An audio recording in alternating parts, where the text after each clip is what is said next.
Look at that editing.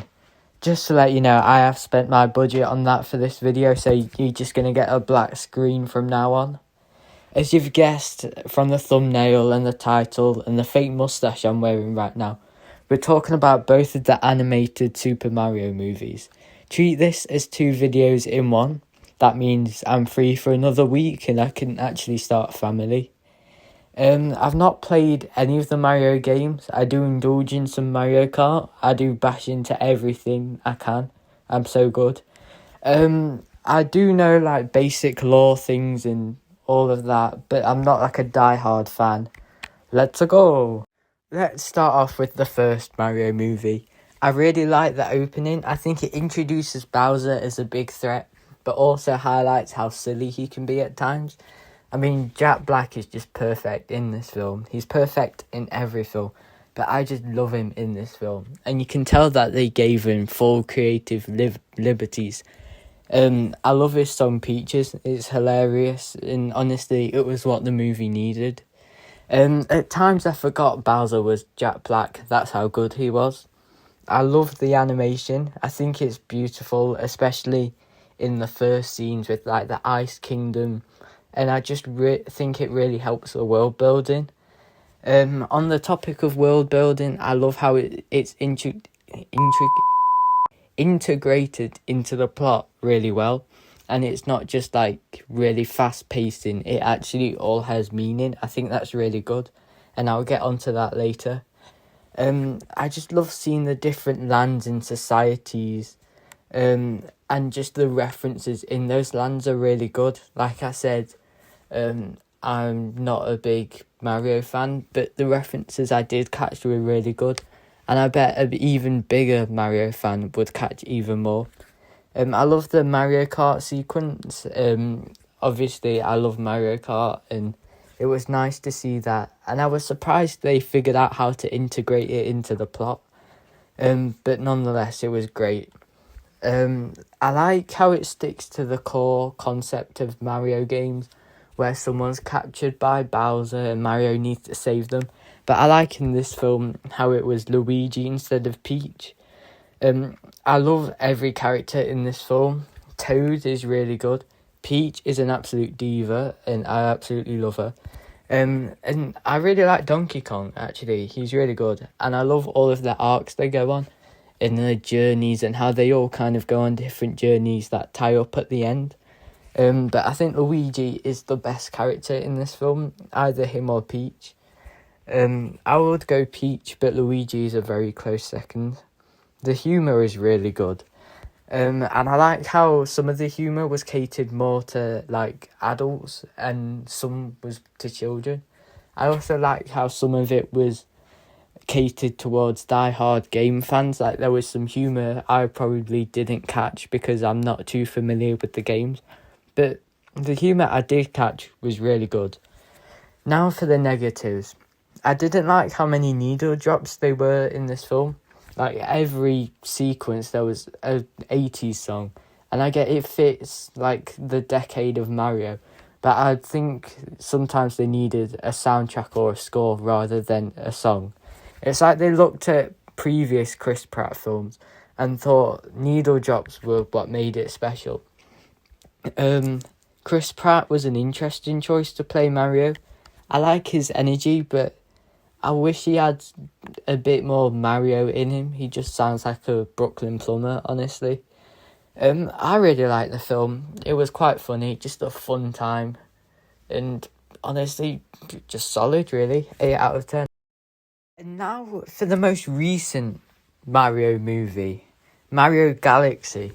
This film, I was quite excited to see it. After the first one, I was thinking this is just going to be the same, a fun, enjoyable time, but with higher stakes and a bigger universe. So here are my thoughts. I love the opening to the film. Rosalina might be my new favourite character. She is such a girl boss. She's a diva, and I love her. I thought Peach was like that in the first film, but Rosalina just took it to a different level. She was absolutely cooking against that robot. She only lost because the plot needed her. too. She had negative plot armor, and I will not stand for it. Apart from the opening, she spends most of the movie stuck in a cage, even though from what I've heard, Mario Galaxy is her game, is her story.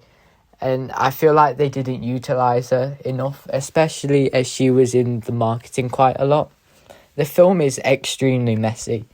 I think Peach, Bowser, and maybe Yoshi at times are the only people who have actual arcs or story or even any inch of development in this film. The other characters are kind of just there and doing their own thing, but without really going anywhere other than what they were like in the first film. I think that made sense. I did like Bowser Jr. I thought he was a good step up from Bowser.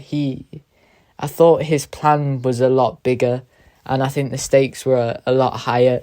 But because of the loads of different stories going on, it was hard to look at the bigger picture when there was like 5 different stories, all with different stakes and heights and characters.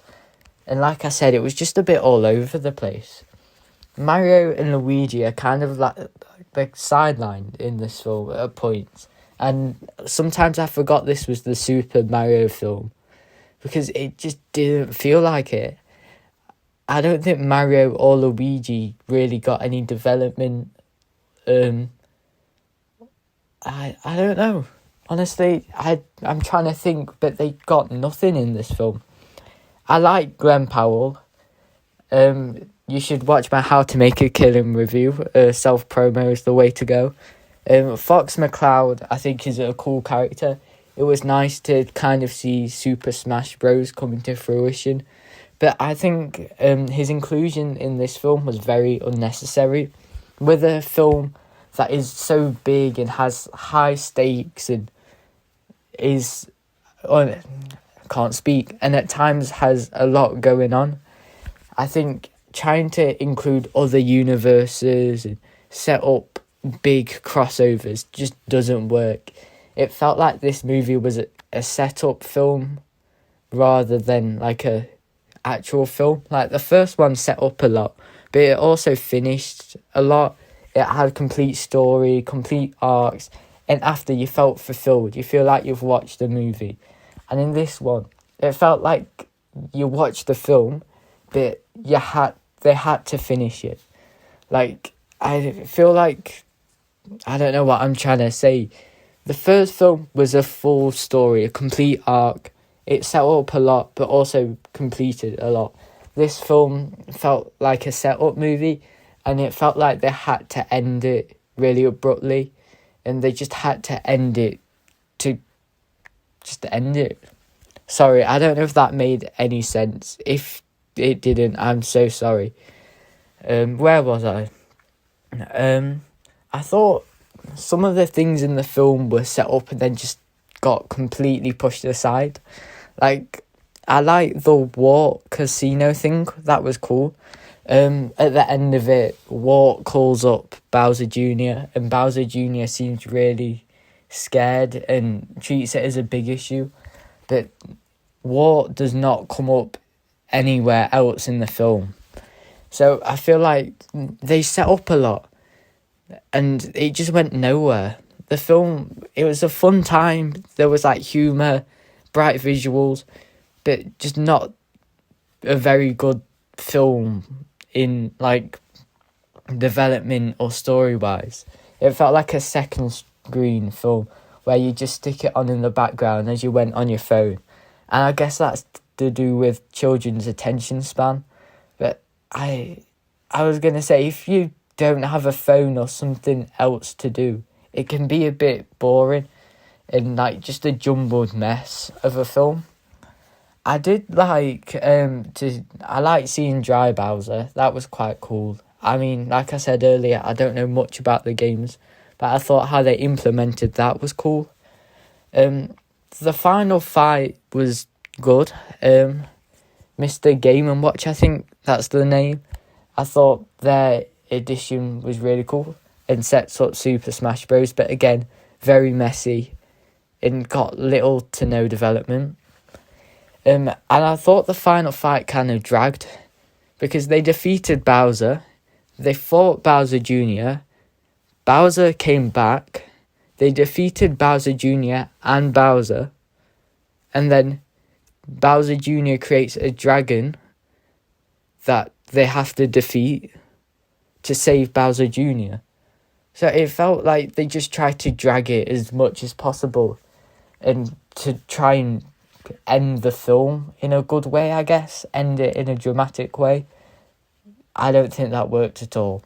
I would have rather just everyone died, really. No, I wouldn't have wanted that. But I would have wanted it a bit shorter and to just wrap it up quickly. Because maybe they could have used that runtime in developing something else.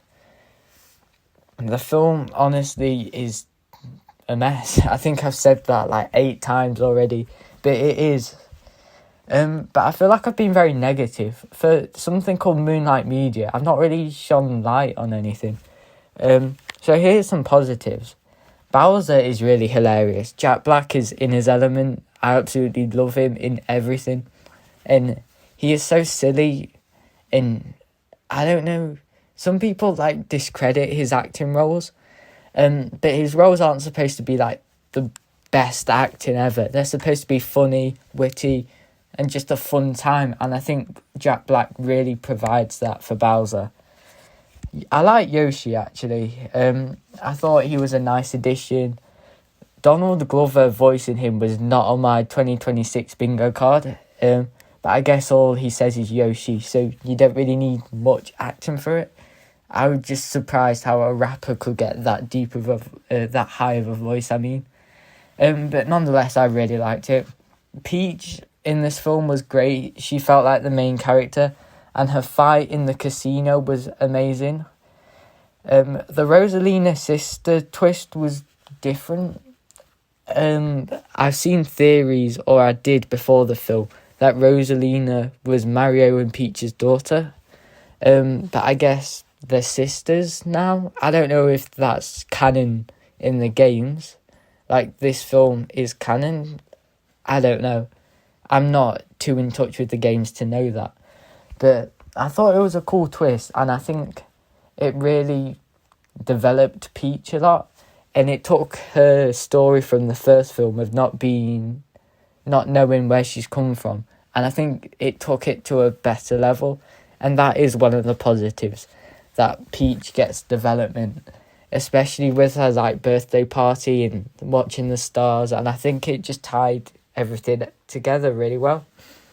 The humour is really good, actually. Like I said previously, I like the first movie's humour. It has some for adults, some for children, some for diehard fans, some for casual. And I think they just got all of the demographics humour right. You could tell that there was some for children, some for adults, some for everyone. And it was just really nice to see. Lastly, I love the references to the games I caught, like the little 2D segments I think were cool. And from what I've heard, it's a love letter to Mario fans. This film isn't as bad as people say. I know I've been a bit negative and said it's a mess, but it's a fun mess.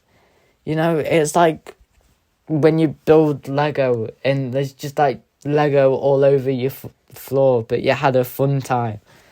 And yeah, it's just fun, really. I don't think you can really treat it as the Godfather level good, but not like Fan 4 Stick level bad. It's a kids' movie. You don't expect like Shawshank Redemption level, but you do expect a fun time, and I guess you get it with it. But yeah, I enjoyed it for what it was, but not the greatest.